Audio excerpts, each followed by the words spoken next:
অসমৰ প্ৰথমখন মুকলি বিহু চতিয়াৰ মাধুৰী আহতৰ তলত অসমৰ মুখ্যমন্ত্ৰী ডক্টৰ হিমন্ত বিশ্ব শৰ্মা ঐতিহ্যমণ্ডিত মাধুৰী আহতৰ তলত উপস্থিত হোৱাৰ লগে লগে জনপ্ৰিয় মুখ্যমন্ত্ৰীগৰাকীৰ লগত সেলফি ল'বলৈ হেতা ওপৰা মুখ্যমন্ত্ৰীৰ অনুৰাগীসকল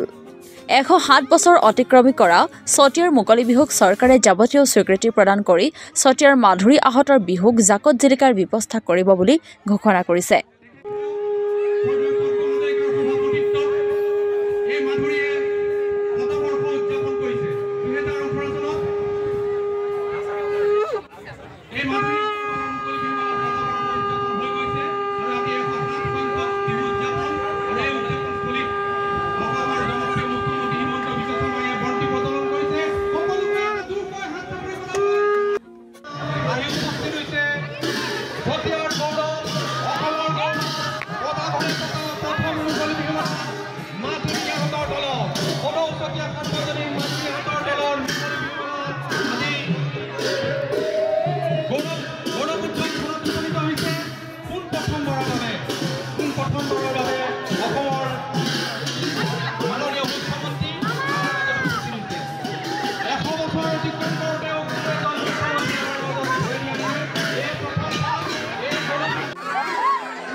ডক্টৰ হিমন্ত বিশ্ব শৰ্মা গৌৰৱ উজ্জ্বলখন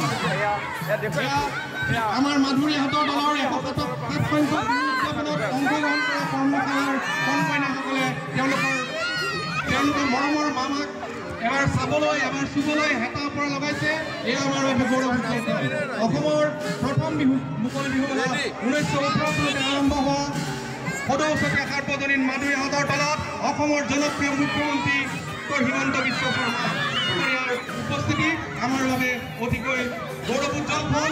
চতিয়া মাধুৰী হাতৰ তলত শতবৰ্ষ গৰকা অসমৰ প্ৰথম মুকলি বিহু মাধুৰী হাতৰ তলত অসমৰ জনপ্ৰিয় মুখ্যমন্ত্ৰী ডক্টৰ হিমন্ত বিশ্ব শৰ্মা তেখেতৰ লগত সংগ দিছে আমাৰ অতি জনপ্ৰিয় নগাঁও সমষ্টিৰ বিধায়ক শ্ৰীযুত পদ্ম হাজৰিকাদেৱে সংগ দিছে